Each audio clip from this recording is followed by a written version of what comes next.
ओम शांति। आज 8 जुलाई 2021 है और आज बाबा की साकार मुरली को स्पष्ट करेंगी आदरणीय आशा दीदी। ओम शांति दीदी।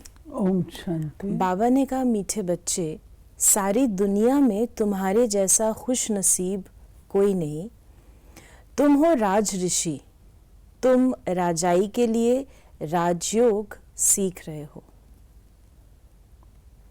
बाबा कहते हैं तुम्हारे जैसा खुश नसीब कोई नहीं। हमारी खुश नसीबी क्या है कि जो हम मेहनत कर रहे थे, पुरुषार्थ कर रहे थे, भटक रहे थे दर दर भगवान को ढूंढने के लिए, तो भगवान ने खुद ही आकर के हमें अपना परिचय दिया। और वो संबंध जो हमारा टूटा हुआ था बाप और बच्चे का, वो संबंध पुनः जोड़ा। एक बच्चे के लिए इससे बड़ी खुशनसीबी क्या होगी कि उसको उसका पिता मिल जाए। तो हमें हमारा बाबा मिला, और जब बाबा मिला तो बाबा के साथ जो भी बाबा के साथ संलग्न बातें हैं, गुण हैं, शक्तियाँ हैं, संपत्ति है, वर्षा है, वो सब कुछ हमें मिल गया। तो हमें इस खुश नसीबी को बहुत सराहना चाहिए। और दूसरी बात है कि खुश नसीब इसलिए है कि हम त्रिकालदर्शी हो गए।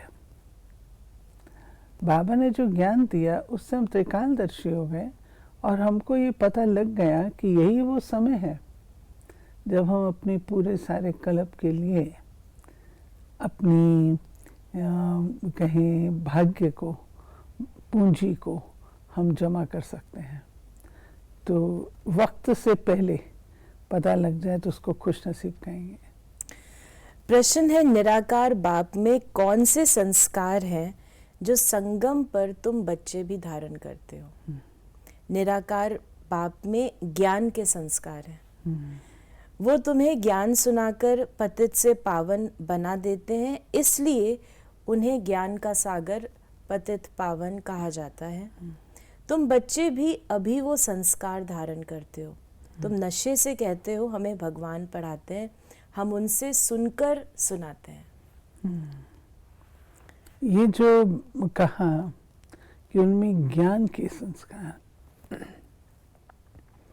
बाबा के संस्कारों में बहुत कुछ है, लेकिन जो सबसे इम्पोर्टेंट चीज़ है जिस कारण से उनका महत्व इतना बन जाता है, वो है कि वो ज्ञान प्रदान करते हैं। ज्ञान माना समझदारी, और हर प्रकार का ज्ञान जब हमको मिलता है तो समझदारी आती है, और जैसे कि आंखें खुल जाती हैं, हमें क्या करना है क्या नहीं करना है, लक्ष्य उपलब्ध हो जाता है। लक्ष्य विहीन जीवन को अगर लक्ष्य मिल जाए तो वो अपनी उस ओर पर जो भी कदम उठाएगा वो उसके प्लस में, फ़ायदे में जाएंगे। तो बाबा आकर के ज्ञान के संस्कार अर्थात सबसे पहले हमको ज्ञान देते हैं, उसके बाद कुछ और। गाया भी जाता है, सारी दुनिया ब्रदरहुड है। सन्यासी अथवा विद्वानों के कहने अनुसार ईश्वर सर्वव्यापी कहने से जैसे फादरहुड हो जाता है। फादरहुड है तो फिर वर्षे की बात ही नहीं। उनको कहा जाता है वर्ल्ड गॉड फादर। वर्ल्ड में कौन है? सभी ब्रदर्स हैं, आत्माएं हैं। फिर बाबा ने कहा कि एक की ही बंदगी व पूजा होनी चाहिए। वर्ल्ड गॉड फादर जो कहा, वर्ल्ड गॉड फादर केवल भारतवासियों के पिता नहीं है, परंतु ये शब्द जो हम कहते हैं गॉड, परमात्मा, भगवान, वो किसको अप्लाई करता है? जो सारे विश्व की आत्मा है। वर्ल्ड में तो सारा विश्व आएगा ना। तो बाबा कहते हैं कि मैं वर्ल्ड गॉड फादर हूँ। एक की ही बंदगी व पूजा होनी चाहिए, वो है सतो प्रधान पूजा। ये भी समझाया है ज्ञान, भक्ति और वैराग्य। बाप ज्ञान देते हैं सद्गति के लिए। सद्गति कहा जाता है जीवन मुक्ति धाम को। हमारा घर है शांति धाम। यहाँ तो ऑर्गन्स होने के कारण आत्मा टॉकी में आती है, बोलना पड़ता है। सूक्ष्म वतन है मूवी, इशारे में बात होती है, आवाज़ नहीं होती। तीनों लोकों को भी तुम जान गए हो। ये बाबा हमको तीनों लोकों का राज बता रहे। बाबा ने कहा तुम्हारा ओरिजिनल घर है परम धाम, जहाँ तुम आत्माएं बिल्कुल साइलेंस में रहती हो, निराकारी अवस्था में रहती हो। वहाँ पर संकल्प भी नहीं होता है। लेकिन जब आप इस सृष्टि पर आते हैं तब आपकी संकल्प भी चलने शुरू होते हैं और आपकी कर्मों की जो कहानी है वो भी शुरू होती है। और बाबा ने इसी के साथ संलग्न हमें तीनों लोकों का ज्ञान दिया। जिस दुनिया में हम रह रहे हैं, ये टॉकी वर्ल्ड, यहाँ वाचा है, आवाज़। जो सूक्ष्म वतन है वह साउंडलेस वर्ल्ड, यहाँ पे कोई साउंड नहीं है, लेकिन मूवी है। और जो तीसरा है हमारा परलोक, वो बिल्कुल ही साउंडलेस है। वहाँ ना मूवी है, ना वहाँ आवाज़ है, ना वहाँ संकल्प है, कुछ नहीं है। तो बाबा हमको क्यों कहता है कि यहाँ से तुम मूवी वर्ल्ड नहीं कहता, सूक्ष्म वतन तक जाओ? क्या कारण है बताइए? क्यों कहता है कि तुम अपने वहाँ पर जाओ?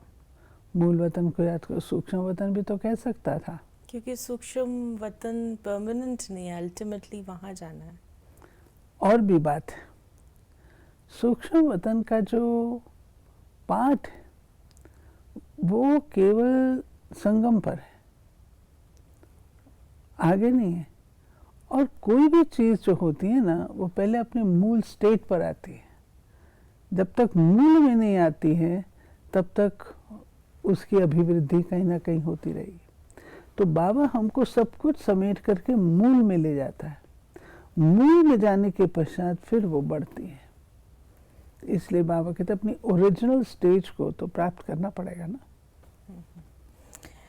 फिर बाबा ने कहा, ऊंचते ऊंच बाप है, वर्ल्ड की हिस्ट्री ज्योग्राफी कैसे रिपीट होती है वही जानते हैं। इस चक्र को जानने से ही तुम चक्रवर्ती राजा बने हो। फिर बाबा ने कहा कि हम अभी संपूर्ण विकारी से संपूर्ण निर्विकारी बन रहे हैं। संपूर्ण पतित से संपूर्ण पावन बनना है। बाप समझाते हैं, आत्मा में ही खाद पड़ी हुई है, गोल्डन एज से अब आयरन एज बन गई है। आत्मा में खाद पड़ी गोल्डन थी, धीरे धीरे धीरे पुराना होते होते अब जो है बिल्कुल तमो प्रधान आयन एजेड हो गई। फिर से आयन एजेड को गोल्डन एजेड बनना है, वो होगी योग अग्नि से। फिर बाबा ने कहा कि अभी तुम राजयोग में बैठे हो, तुम राज ऋषि हो। राजाई के लिए कभी कोई पढ़ाई होती है? बैरिस्टर बनाएंगे, परंतु विश्व का महाराजा कौन बनाएंगे? बाप के सिवाय कोई बना ना सके। फिर बाबा ने कहा कि बाप कहते हैं, मैं आता हूँ तब जब भक्ति पूरी होनी होती है। अब भक्ति पूरी हुई और कोई बात इसमें उठा ही नहीं सकते। हमको बाप पढ़ाते हैं, ये नशा होना चाहिए। सतयुग में कौन होंगे? इन लक्ष्मी नारायण की डायनेस्टी होगी। और भी तो राजाएं होंगे ना, जिसकी निशानी है विजय माला। बच्चे जानते हैं, अभी हम विजय माला में पिरोने के लिए पुरुषार्थ कर रहे हैं। बाबा ये जो बात करें विजय माला, ये वो माला है जो विष्णु जी के गले की माला है, उर तक आती है। और इसमें 108 रत्न है। तो एक होते हैं पास विद ऑनर्स, जो कि 8 की होती, 9 रत्न, और एक होती 108 की, और तीसरी होती 16,108 की। जो 16,108 की, वो भी तो प्रिंस प्रिंसेस की माला है ना, उसमें दास दासियाँ थोड़ी हैं। प्रिंस प्रिंसेस होंगे 16,108। बाबा ने कहा कि ये एक नाटक है, उसमें सतो प्रधान सतो रजो तमो में सबको आना ही है, वापस एक को भी नहीं जाना है। जैसे ऊपर में जगह खाली हो जाती है, वैसे यहाँ भी बहुत जगह खाली हो जाएगी। दिल्ली के आसपास मीठी नदियों पर राजधानी होती है, समुद्र की तरफ नहीं होती। और बाबा ने कहा कि ये बॉम्बे आदि नहीं होंगी, वो तो पहले मच्छी म्यानी थी। सतयुग में तो बॉम्बे होती नहीं, वहाँ कोई पहाड़ी आदि भी नहीं होती, कहीं जाने की दरकार ही नहीं होती। सतयुग में थकने करने की कोई प्रकार की तकलीफ नहीं होती, रिंचक भी तकलीफ नहीं होती। तो ये बाबा बता रहे हैं, जैसे पिकनिक स्पॉट्स के लिए कहते हैं ना, पिकनिक करने जाते हैं, पहाड़ों पर जाते हैं, थोड़ा रिलैक्स होने जा रहे हैं, थोड़ा सा चेंज चाहिए, आदि आदि। तो बाबा कहते हैं कि वहाँ सतयुग में तो ये सब कुछ नहीं होता, वहाँ थकते ही नहीं है। जो वहाँ पे पहाड़ियाँ आदि हो और हम जा कर के वहाँ रिलैक्स हो कर के आए, तो असली रिलैक्सेशन तो बाबा के ज्ञान से ही है। बाबा ने कहा कि यहाँ तो एक पढ़ाई और एक ही पॉइंट है, मन मना भव, इससे तुम्हारे पाप नाश होंगे। भगवानुवाच है ना, वो समझते हैं गीता भगवान ने द्वापर में सुनाई, परंतु द्वापर में सुनाकर क्या करेंगे। फिर बाबा ने कहा कि सब मरेंगे तब तो वापस मुक्ति जीवन मुक्ति में जाएंगे, सो भी सिर्फ लड़ाई से थोड़े मरेंगे, अनेक प्रकार की कलामिटीज होंगी। बच्चों को कोई दुख नहीं होना चाहिए। मनुष्य का हार्ट फेल होता है तो उसमें कोई दुख नहीं होता है, मौत हो तो ऐसा बैठे बैठे हार्ट फेल हुआ, खलास, जब तक डॉक्टर आए आत्मा निकल जाती है। अब तो सबका मौत होना है, पिछाड़ी में ना हॉस्पिटल ना डॉक्टर रहेंगे, न क्रियाकर्म करने वाले रहेंगे, कुछ भी नहीं होगा, सबके प्राण तन से निकलेंगे, मूसलाधार बरसात पड़ेगी, मौत में कोई देर थोड़ी लगेगी। कोशिश कर रहे हैं ऐसे बॉम्ब्स बनाए जो मनुष्य फट से मर जाए।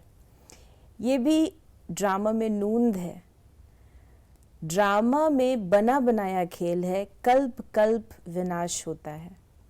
सतयुग में तुमको ये ज्ञान रहेगा नहीं। तो ये बाबा ने हमें अंत के समय का दृश्य दिखाया। आज का हमारा बाबा का वरदान है कि गम की दुनिया सामने होते हुए भी बेगमपुर की बादशाही का अनुभव करने वाले अष्ट शक्ति स्वरूप भव। गम और बेगम की अभी ही नॉलेज है, गम की दुनिया सामने होते भी सदा बेगमपुर के बादशाही का अनुभव करना, यही अष्ट शक्ति स्वरूप कर्मेंद्रिय जीत बच्चों की निशानी है। अभी ही बाप द्वारा सर्व शक्तियों की प्राप्ति होती है, लेकिन अगर कोई ना कोई संग दोष व कोई कर्म इंद्रिय के वशीभूत हो, अपनी शक्ति खो लेते हो, तो जो बेगमपुर का नशा व खुशी प्राप्त है वो स्वतः ही खो जाती है। बेगमपुर के बादशाह भी कंगाल बन जाते हैं।